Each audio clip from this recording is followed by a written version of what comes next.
Já de volta com o cenário econômico, vamos falar de um tema do que convencionou se chamar de desbancarizados. São pessoas que não têm acesso a banco, exatamente isso, não tem uma conta bancária. Por menor que seja, por uma conta de poupança, por exemplo. E normalmente as pessoas precisam, às vezes, receber algum valor de alguém e, para isso, precisa de um depósito bancário. Se ela não tem banco, não tem como fazer esse depósito, o que cria uma certa dificuldade e até constrangimento às pessoas. Tem uma fintech, que é aquela startup do setor financeiro, que mirou justamente nesse público e tem crescido justamente por essa razão. É a Cellcoin, o Marcelo França, que é CEO Tudo bem, da Cellcoin, está conosco. Marcelo, seja bem-vindo aqui. Obrigado. O que os levou a mirar nesse público? As startups financeiras, chamadas de fintechs, vêm para justamente trazer uma revolução para o setor que estava muito parado, trazer novidade, inovação. Mas o que os levou a buscar esse público? Inclusive, vocês foram considerados uma das 50 fintechs mais inclusivas do mundo. Sim, sim. Bom, nós percebemos, o que motivou a gente a construir o Cellcoin foi, o primeiro sinal foi a penetração dos smartphones. A gente percebeu que era cada vez mais gente com o smartphone na mão. Ao mesmo tempo, essas estatísticas dos desbancarizados, são dezenas de milhões de pessoas sem acesso a serviços. E nossas experiências anteriores. Com isso, a gente teve a ideia de criar o Cellcoin, que inicialmente a ideia era que todo mundo tivesse o seu smartphone e pudesse realizar serviços financeiros sem custo, sem burocracia. A ideia inicial, a gente percebeu que a maioria das pessoas estava usando, mas sem muita recorrência, mas a gente percebeu que um grupo de usuários estava usando com muita força o aplicativo. A gente selecionou um local, foi para o Ceará, para ver o que estava acontecendo com esses usuários. E quando nós chegamos lá, nós vimos o Cellcoin na mão de comerciantes, por exemplo, que estavam usando a nossa solução para oferecer serviços financeiros para a comunidade, para a população no local.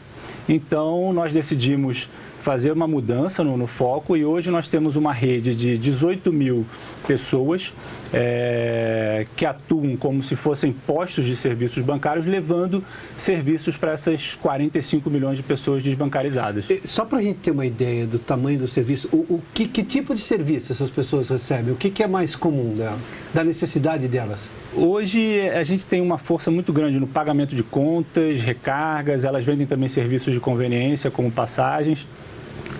Hoje metade das contas do Brasil são pagas nas lotéricas, então o que a gente entrega para o microempreendedor, para o ponto de venda, ele tem uma oportunidade, ele consegue atrair muito mais gente para o ponto dele oferecendo um serviço de recebimento de conta e outros periféricos.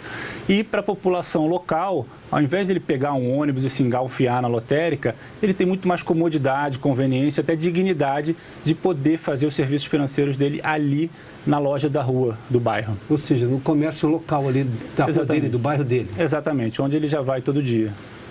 Porque é impressionante, obviamente. As pessoas, hoje, muita coisa se compra por boleto. A pessoa quer comprar alguma coisa de algum lugar do Brasil, obviamente que vai vir um boleto, não tem outro jeito de fazer o pagamento. E aí ela tem que ir ao banco. Ou ela tem que ter uma conta no banco, ela tem que ter um cartão de crédito. Isso não é a realidade da maior parte das pessoas.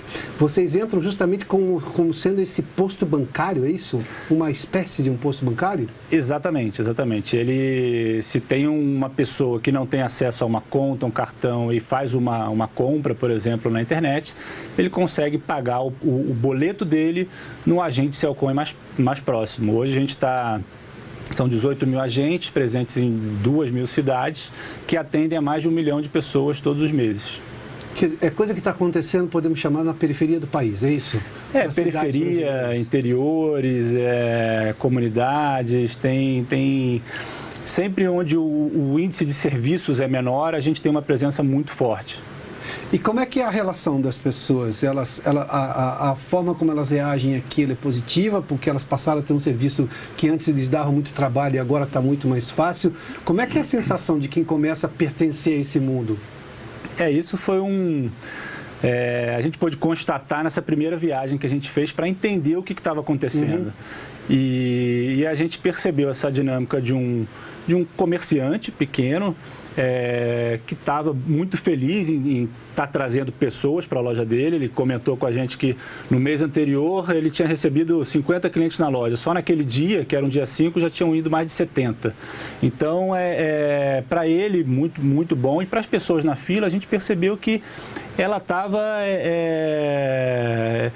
uma conveniência muito maior, né? Você sai de casa, anda 50 metros e consegue pagar uma conta. Você não precisa, enfim, pagar uma passagem para pegar a fila de banco, aquela porta giratória que ninguém gosta. Marcelo, isso é ganho de cidadania. Exatamente. Acho que a gente pensa muito nisso. Para as pessoas na fila, a gente percebeu esse ganho de cidadania, essa dignidade. Isso motivou também. A gente recebeu o investimento do maior fundo de impacto social no Brasil.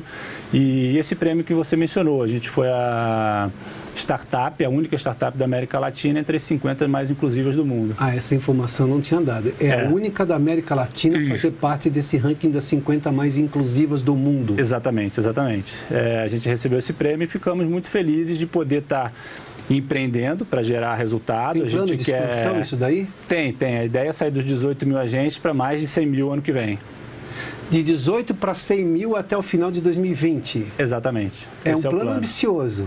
Com certeza, mas a gente percebeu que a demanda é muito forte e o mais importante, depois que o nosso usuário direto, o microempreendedor, começa a usar, ele não para mais, porque ele não tem custo, só tem ganho e a população local também quer. Ele não tem custo, esse agente, e a pessoa, claro, paga a conta dela apenas no valor, é isso? Também sem custo. Então, tudo que a gente ganha, a gente divide com essa rede de agentes que a gente tem.